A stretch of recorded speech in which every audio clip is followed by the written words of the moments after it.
নবদ্বীপ রাসযাত্রার আজ হলো নবমী, আর প্রত্যেকটা প্যান্ডেলে প্যান্ডেলে আজ নবমীর পুজো হচ্ছে। এবং এছাড়াও এইরকম মঠ নিয়ে পোড়ামাতলায় গিয়ে পুজো দিতে হয়। প্রতিটা ক্লাবের সদস্যরা এরকম করে থাকেন, যেহেতু নবমীর বাজনা দিয়ে নিয়ে যাওয়া পুজোটা বন্ধ। এছাড়াও কিছু অভিনব প্রতিমা দেখাবো, আর বিভিন্ন মণ্ডপের নবমীর পুজো দেখাবো, এবং কোথায় কোথায় প্রসাদ বিতরণ করা হচ্ছে সেটাও তোমাদের সাথে শেয়ার করব, এবং বিভিন্ন প্রতিমাকে যে ভোগ দেওয়া হয় সেই ভোগটাও তোমাদেরকে দেখাবো।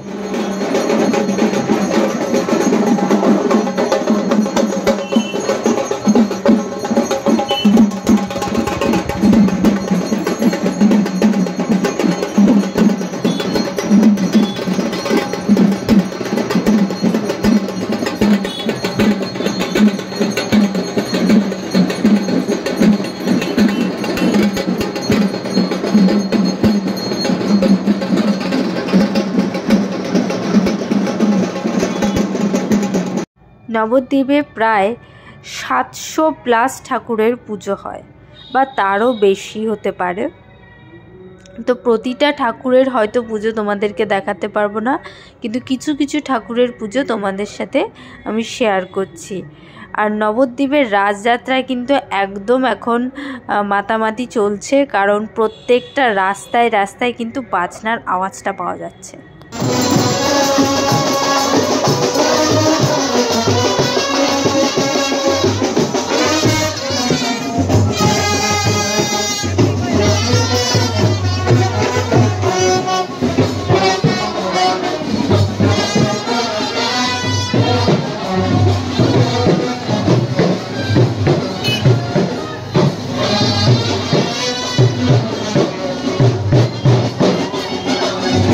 পোড়ামাতলায় চলে এসছে, আর পোড়ামাতলায় ভিড়টা দেখো, সকলে আসছে পুজো দিতে। এবং মঠ নিয়ে কিন্তু প্রচুর পুজো দিয়ে প্রচুর ক্লাবের সদস্যরা চলে গেছে, তবুও কিছু কিছু রয়ে গেছে, সেগুলো তোমাদেরকে দেখাচ্ছি। আর গলার অবস্থা খুবই খারাপ, ঘুরে ঘুরে ঠান্ডা লেগে গেছে প্রচণ্ড, তাই তোমরা একটু ম্যানেজ করে নিও। তো বলতে গিয়েও একটু সমস্যা হচ্ছে, তার জন্য খুবই দুঃখিত। এই দেখো পোড়ামাতলা মন্দির, পোড়ামাতলা মন্দিরে কিন্তু সকলে চলে এসছে। যারা মঠ নিয়ে পুজো দেবে এমনটা নয়, প্রচুর সদস্যরা এমনিও আসে পুজো দিতে। পোড়ামাতলায় কিন্তু বেশিরভাগ সময় বেশ ভালো ভিড় থাকে। আজ হচ্ছে শুক্রবার, আগামীকাল হবে আমাদের নবদ্বীপের রাসের আড়ং। আর আড়ংয়ে কিন্তু সমস্ত প্রতিমা একসাথে বেরোয়, তো সেই জিনিসটা দেখতে খুব ভালো লাগে। সেই ভিডিও খুব জলদি আসছে, মানে খুব জলদি কি আগামীকালে আসছে। আর নবদ্বীপের রাসযাত্রা কিন্তু জমজমাটভাবে চলছে, তোমরা দেখতেই পাচ্ছ। প্রত্যেকটা রাস্তায় রাস্তায় বিভিন্ন ধরনের বাজনা রয়েছে, যেগুলো তো নবদ্বীপকে একদম কাঁপিয়ে রেখেছে। এক কথায় দারুণ লাগছে। তোমরা যারা কখনোই রাসে আসনি, অবশ্যই একবার কিন্তু নবদ্বীপের রাসযাত্রায় এসো। আশা করি তোমাদের খুব ভালো লাগবে, এবং তোমরা প্রতি বছর বছর এখানে আসবে। আর কিভাবে আসবে সেই রুটম্যাপটা আমি দিয়েছি, তো আশা করব তোমরা সেইভাবে আসলে তোমাদের কোনো অসুবিধা হবে না। চারিচিরা বাজার ভদ্রাকালী মাতা ছাড়াও আরও কিছু প্রতিমা আছে, যে সমস্ত প্রতিমাকে এরকম ভোগ নিবেদন করা হয়, সেটাও কিন্তু তোমরা এই ভিডিওতেই দেখতে পাবে। আর এই ভিডিওতেই আমি তোমাদের সাথে শেয়ার করব এরকম আরও 2-3টে প্রতিমা, যে প্রতিমাকে প্রচুর এরকম সাজিয়ে সুন্দর করে নৈবেদ্য বা ভোগ দেওয়া হয়। দেখতেই পাচ্ছ রাস্তাতেও কিন্তু এখনও প্রচুর ক্লাবের সদস্যরা আসছে, যারা ভোগ নিয়ে যাচ্ছে পুজো দেওয়ার জন্য, পোড়ামাতলা মন্দিরে পুজো দেবে বলে। প্রচুর এরকম কিন্তু রাস্তাতেও দেখা যায়। শুধুমাত্র যে পোড়ামাতলা মন্দিরে গেলে দেখতে পাবে এমনটা নয়, রাস্তা দিয়ে গেলেও তোমরা দেখতে পাবে প্রচুর এরকম ক্লাবের সদস্যরা এরকম মাথায় করে ভোগ নিয়ে যাচ্ছে।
পোড়ামাতলা থেকে যোগনাথতলার দিকে যেতে গেলে ডান দিকে এই প্রতিমা পড়বে, আর এই প্রতিমার নাম তিরুপতি বালাজি। বুঝতেই পারছো তাহলে নবদ্বীপে প্রায় সমস্ত রকমের প্রতিমায় কিন্তু পুজো করা হয়, কোনো প্রতিমাই বাদ নেই।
विस्तारे नमसे स्वाहा।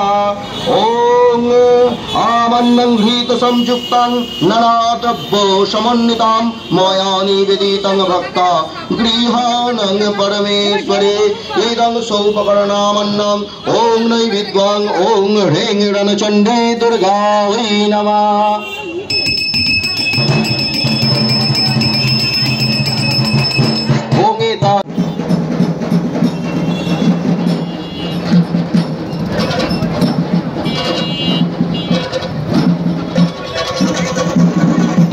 পাঁচ মাতার মোড়ে এইটা যে প্রতিমাটা তোমরা দেখলে গঙ্গা মাতা, এখানে প্রতি বছর খাওয়ানো হয়, বসে কিন্তু খাওয়ানো হয়, শুধুমাত্র পাতায় দিয়ে দেওয়া হয় সেটা নয়, চেয়ার টেবিল পাতা থাকে, এখানে বসে খাওয়ানো হয়।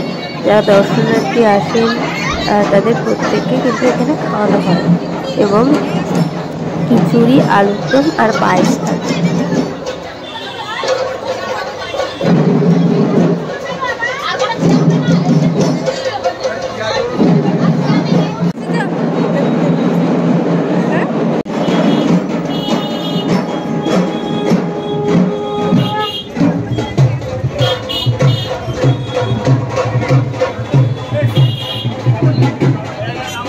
চারাচিরা বাজারে আরও একটি প্রতিমা, সেটি হচ্ছে দেবী গোষ্ঠ মাতা। এখানেও কিন্তু প্রচুর রকমের ভোগ নিবেদন করা হয়।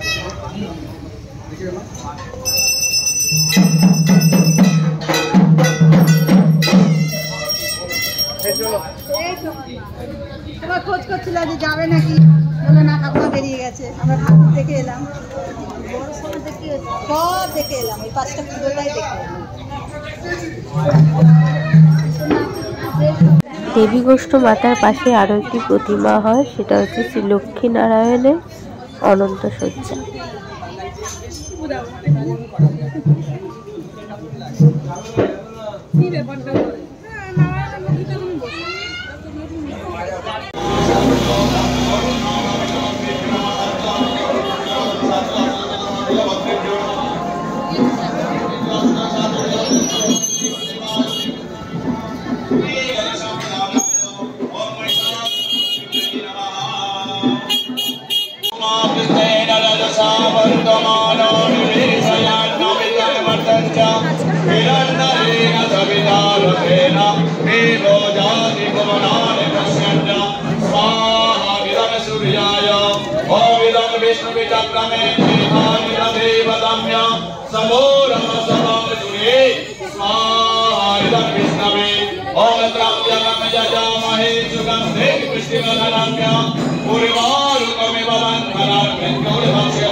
বড়শিবতলা ব্যানার্জিপাড়াতেও গৌরাঙ্গিনী মাতার মতো আরও একটি প্রতিমা হয়, যার নাম গৌরাঙ্গী মাতা।